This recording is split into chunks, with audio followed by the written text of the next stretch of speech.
Watch. Taylor Swift claps back at F***ed up comment. Alicia Keys can remember exactly how she felt when she first met her future husband. All of 14, the New York City native was on track to graduate high school, as valedictorian, and enroll at Columbia University and, on the precipice of signing her first record deal, was already working on the music that would become her Grammy-winning, multi-platinum 2001 debut, Songs in a Minor. And that's when a mutual friend introduced her to a confident young record producer named Kasim Dean. With DMX's Rough Riders anthem to his name, the man, known in the industry by his professional moniker, Swizz Beatz, was already drawn to the finer things such success afforded. Swizz will have the fastest car, the biggest jewelry, the loudest jacket, the singer, who'd already swapped her given surname of Augello Cook for the more melodic-sounding Keys, told Marie Claire UK in 2013. Everything with him is really over the top. I used to see him and think, he is so annoying. To be truthful, she confessed, she was hardly Fallon. I didn't really like him that much. Apparently he's the kind of person who can grow on you. Because in the 2 decades since the 15-time Grammy winner and classically trained pianist, turning 41 on January 25, finally relented and agreed to get in the studio with the legendary producer and rapper, 43, you could say her opinion has changed. I think what happened was, he really got me when I saw how far his mind went, she explained during a 2013 visit to the Wendy Williams show. He's really intelligent and knows so many interesting things. The more she spoke with him, she continued, the more she discovered he knew all this stuff I had no idea about. I think that he loves to live life and he really showed me how to live life in a beautiful way. They're shared forever, as she wrote in her 2012 song That's When I Knew, began in the middle of one such conversation.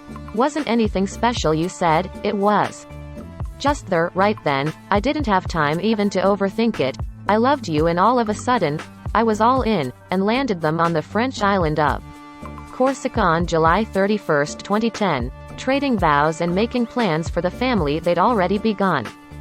Now more than a decade into their marriage, they're marveling at how 11-year-old Egypt Dean is composing songs and 7-year-old Genesis Dean is already adept at dropping a beat, and relishing the fact that they're still borrowing the best bits of each other's personas. I think we've taught each other a lot, she told Marie Claire. He's taught me to live more fully and I think I've taught him to live more deeply. Theirs was admittedly not an instant connection, she told the Daily Mail in 2012. It was a very slow burn, but it does still burn and it's beautiful. So, that's one argument for listening to management. I fought it tooth and nail. Keys, Billboard's top R. Why should I work with him? Every time they had crossed paths at an award show or another industry event, had usually pull up in some fancy car, rolling deep with his Bronx crew and shining with diamonds, she wrote in her recently released autobiography More Myself.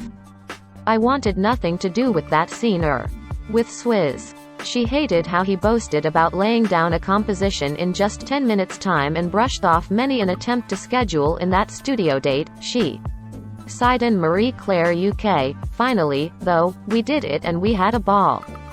And, as she noted in a 2020 InStyle profile, we literally made a song in 10 minutes.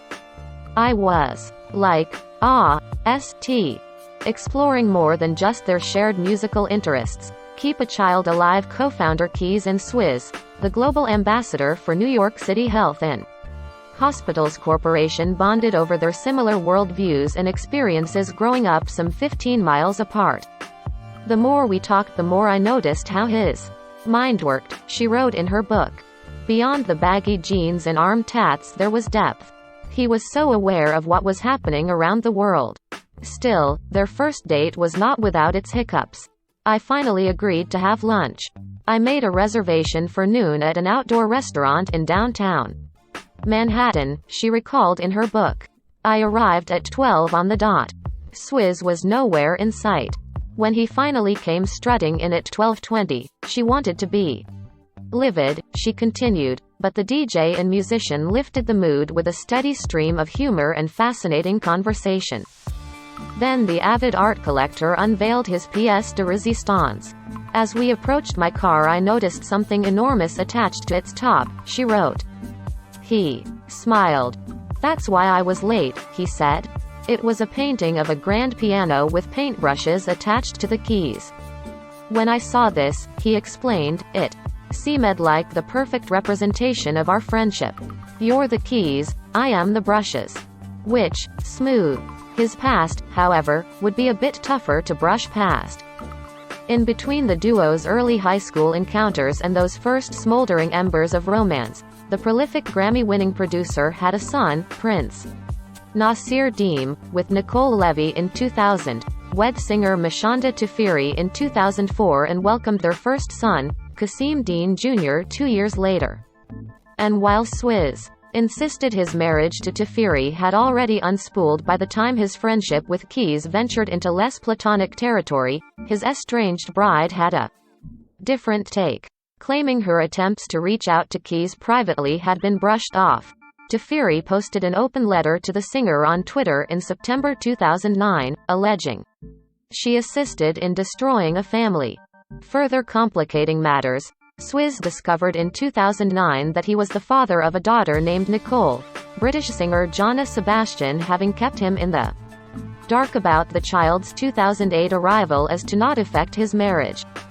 As Sebastian explained to the home of hiphop.com in 2014, I only reached out with official paperwork after I have found out that the divorce had already been filed for totally different reasons that had nothing to do with my child, and Keys was at Swizz side when he flew to London to take the paternity test.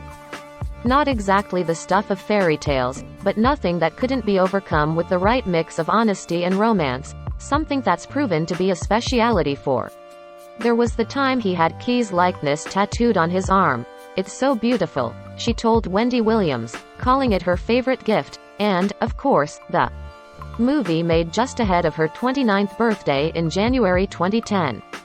Proposing with a reported 7-carat diamond, he whisked her off to Hawaii to celebrate and then presented her with another gift.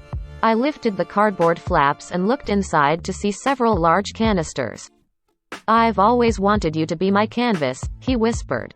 The canisters were full of body paint, in every vibrant color imaginable, she shared in her autobiography.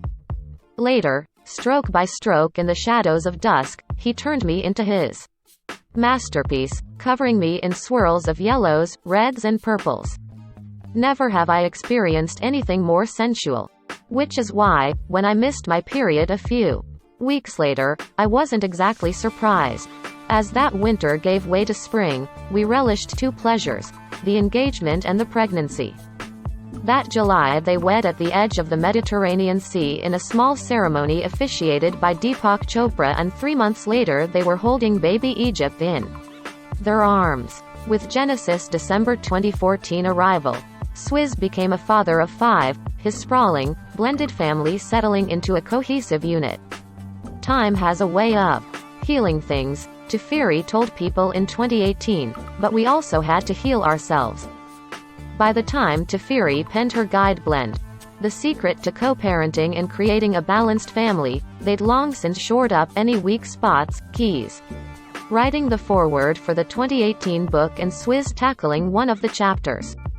It took 2 years into our blending to make it happen, but when we did it was like turning the light on, Tafiri said to People. An invite that Tafiri extended to Keys for Kasim Jr.'s 6th birthday in 2012 solidified the work they'd begun. Not only did she come, but she stayed until the end of the party, and that moment was our first time really hanging out together as a family, Tafiri wrote. And our son saw that, and his eyes, you could just see, because for the first time he was like, wow, they're all together. Now, Keys shared on Good Morning America in 2018, we love each other. I mean, we hang out with each other. We go to dinner together. We're doing Thanksgiving. We're doing the holidays. It is a beautiful partnership. And that is really, really special. I am very, very proud of that. It's a real thing and it's possible. Swizz and Keys' union is built on that same brand of thoughtful communication. I think the most important thing in any relationship is presence. Being present and really choosing to make the time and take the time for the people that you love. Not letting a part of your job be more important or a part of your career be more important, you know? She explained to Billboard in 2016 of their trick for balancing two mammoth careers and still leaving room to nurture romance and communication. Really talking about who you are, because we grow, and we should be growing together. So you're both growing and both evolving and learning more about yourself and learning more about each other, and I think when you give each other the opportunity to continue to know each other, that really strengthens it. To that end, they've made it a point to employ a few rules, never spending more than 2 weeks apart. Swizz has even flown from New York City to Sydney to be with me, in order to keep that promise intact, she shared in her book, and declaring keep it real Tuesdays, or Wednesdays, Thursdays or Fridays, whenever necessary, where we just have to be honest, whatever it might be. Though Harvard-educated Swizz has no shortage of opinions, we don't fight because we talk so much, Keys told People. We can both be genuinely honest.